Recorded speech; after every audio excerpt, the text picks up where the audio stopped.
Là, il est temps d'animer le dos et pour le dos, ben, ce que je vais faire, ça va être un mouvement de compression et hem et d'étirement et la façon dont je vais faire ça, je vais faire avec des rotations.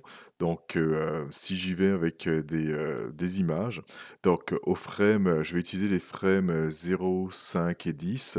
Donc au frame 0 et 10, donc quand il s'apprête, à descendre, ce qu'on va faire, c'est avoir une forme, comme ça et donc ça c'est pour, 0 et 10 et au frame 5, donc si je fais ça ici, donc il s'apprête à monter,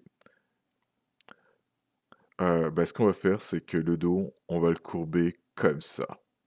Donc en gros, ça nous donne ça, c'est-à-dire lorsqu'il était sur le point de descendre, bah, juste avant de descendre, son dos est comme ça et ensuite, lorsqu'il s'apprête à monter, donc je fais ça, bah, c'est comme s'il y avait quelque chose qui poussait, qui faisait en sorte, qu'il se courbait comme ça et là, on part des frames encore 0, 5 et 10.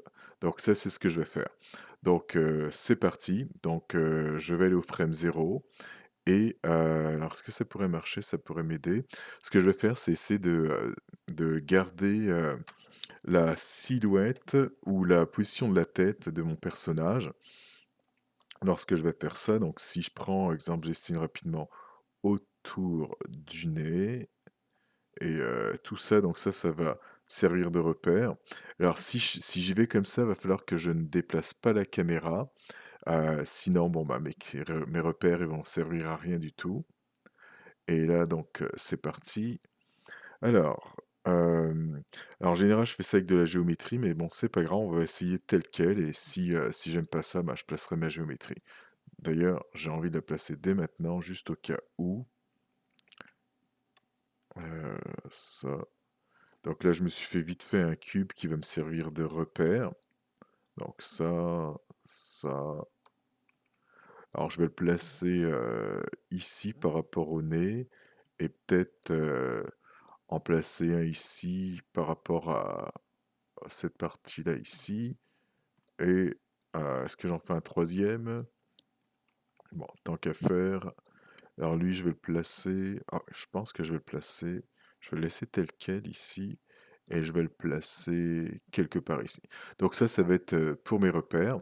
Donc là, j'avais dit ici, pour le frame 0, on va avoir une forme en C. Alors donc, pour m'aider à faire cette forme en C, alors je vais prendre alors les courbes sur lesquelles je vais faire l'animation. Je vais partir du pelvis, que je vais pencher un petit peu plus vers l'avant. Ensuite, je vais prendre celle-là que je vais remonter un petit peu. Ensuite, celle-là aussi que je remonte un petit peu. Et le cou aussi, je vais remonter. Ça. Et la tête, alors ça va être ici pour la tête que je vais remonter. Alors je vais ajuster tout ça de façon à le remettre au même endroit ou sinon je pourrais prendre ça comme nouvelle référence. Alors, si je fais ça ici, ça, et là, on va pencher ça beaucoup plus. Ok. Alors, sur quoi que je vais me fier? Je pense que... Alors, si j'y vais avec ça ici... Ok, donc je vais essayer quelque chose comme ça. Alors, j'ai l'impression d'avoir beaucoup tourné, mais bon, on va essayer, on va voir ce que ça donne. Donc, du coup... Alors, je commence par celui-là, faire les clés. Et là, il s'agit de la rotation en X que j'ai changé. Donc, Key Selected. Alors, pour euh, lui, ça. Alors, donc, un 2 3 et la courbe ici pour la tête. Encore rotation X, Key Selected. Donc, ça, c'est au frame 0. Au frame 10, même chose. Donc, Key Selected pour ces trois-là. et sans oublier lui en RX Key Selected. Et au frame 5, c'est là que je vais faire l'opposé. Donc pour l'opposé, alors je vais prendre ça ici et je vais commencer à tourner. Donc ça. Alors encore là, ça m'a l'air d'être beaucoup, mais il n'y a rien qui m'empêche de diminuer tout ça par la suite. Donc là, je pense que c'est ça le coup. Parfait. Donc le coup et la tête un petit peu. Alors, je vais reprendre ça ici. Oh, ok, donc à peu près au même endroit. Et là, pareil, je fais mes clés d'animation, donc j'ai besoin de ça en espérant que c'est le coup, parfait. Ça, ainsi que ça. Tant qu'à faire, je vais prendre lui aussi en même temps. Et là, Rotate X, Key Selected. Donc là, c'est fait. Maintenant que c'est fait, ben, ce que je vais faire, c'est aller dans mon Graph Editor. Et dans le Graph Editor, ben, c'est là que je vais faire en sorte que ça cycle. Là, ils sont tous sélectionnés. Alors, un cycle, là, donc ça cycle des deux côtés. Alors, on va essayer vite fait tout ça, voir qu'est-ce que ça donne. Alors, ça risque quand même de bouger. Ouais, je sens qu'il y a une grosse courbe qui se fait au niveau du dos. Alors, dans ce cas-là, sans doute, pour le final, je vais réduire ce mouvement-là. En attendant, ce que je peux faire, c'est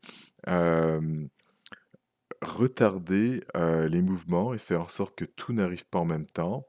Et donc pour ça, alors je vais commencer par le bas. Donc, je vais prendre pelvis.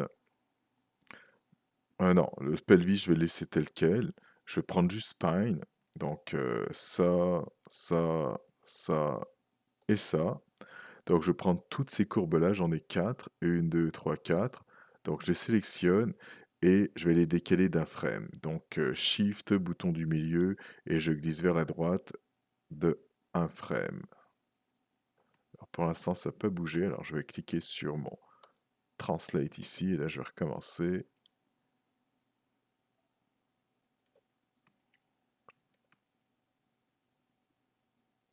Ok, parfait. Décaler un frame vers la droite. Ensuite, je désélectionne mon spine 1. Et là encore, je décale de un frame vers la droite. Je désélectionne le spine 2.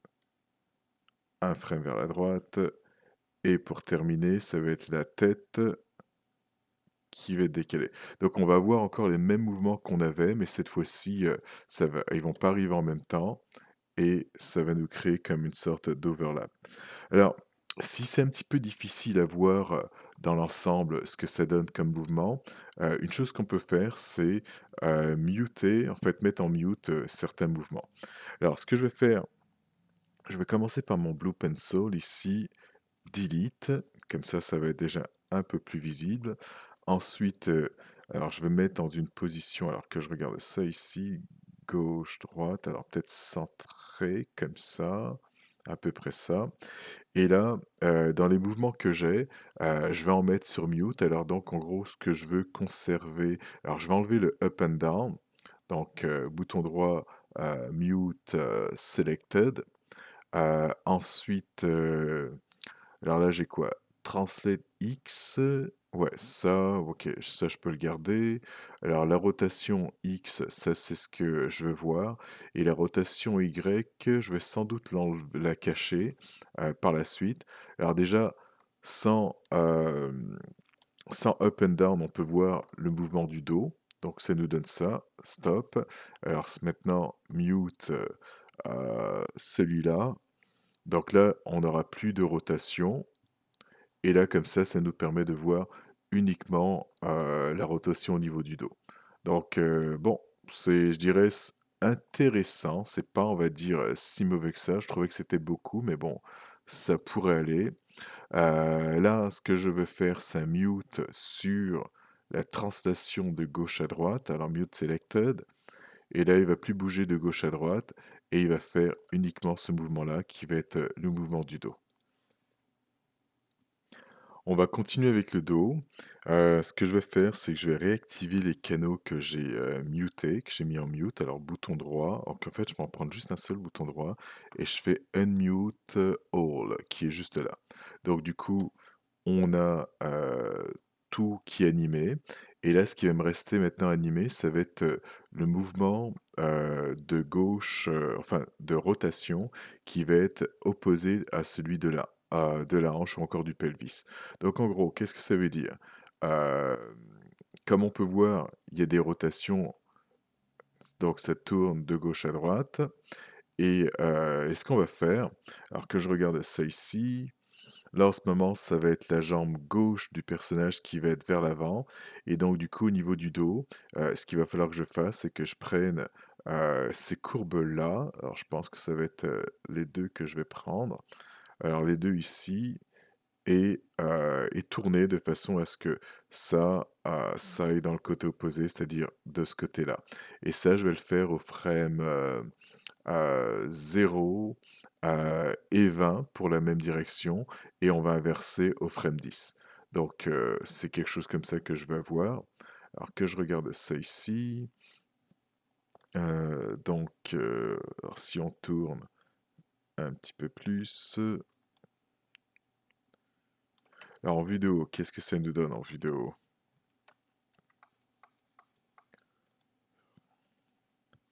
Alors si je remets tout à 0, alors ça c'était la rotation en Y, alors je vais mettre tout ça à 0, ça à 0.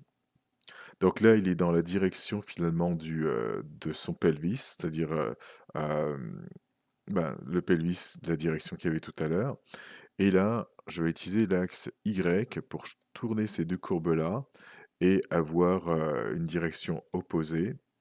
Euh, alors là, ok, peut-être avant de changer ça, que je vais peut-être prendre des repères au niveau des doigts.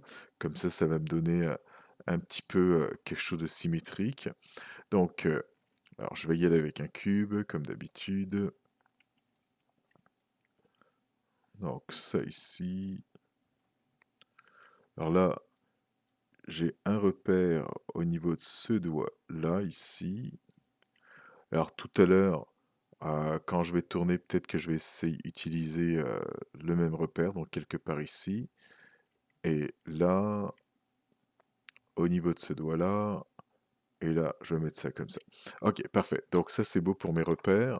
Maintenant, je vais reprendre mes deux courbes que je vais utiliser pour la rotation du dos.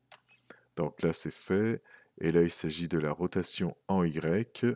Et là, si je bouge juste le Y, donc alors là, j'essaye.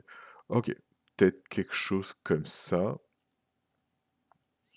Donc là, on est pas mal proche de ce que je veux. Alors, Key Selected. Alors 14, ça va faire beaucoup. On va regarder si je mets une valeur plus petite. Ok, bon, je vais y aller un peu plus conservateur. Je vais mettre 12.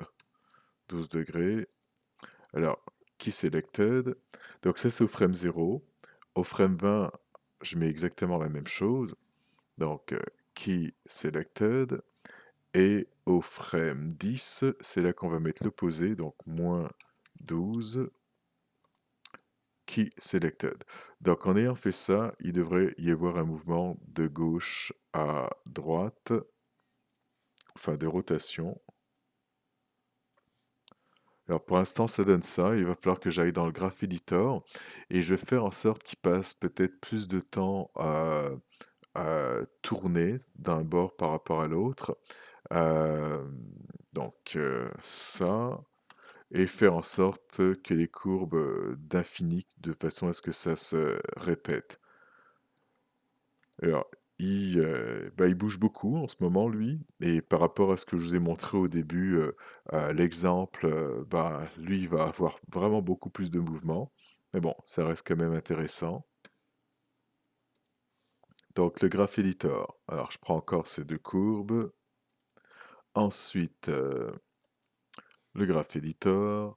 Alors, il s'agit de la rotation Y. Donc là, c'est fait. Donc, c'est les deux. qui sont sélectionnés en ce moment. Heu, L'infini, donc là, c'est fait et pour que ça passe plus de temps d'un bord par rapport à enfin, aux extrémités, tout simplement. Je devrais pas dire un bord par rapport à l'autre, je devrais dire aux extrémités. Je vais encore tirer sur mes tangentes et là, ça devrait passer plus de temps aux extrémités. Alors je regarde toujours en vue de haut ce que ça donne.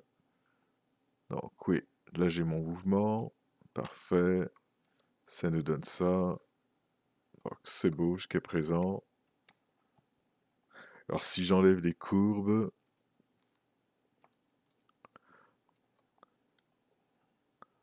donc ça va conclure le dos. Et ensuite on va s'attaquer aux jambes et ensuite on va terminer par les bras.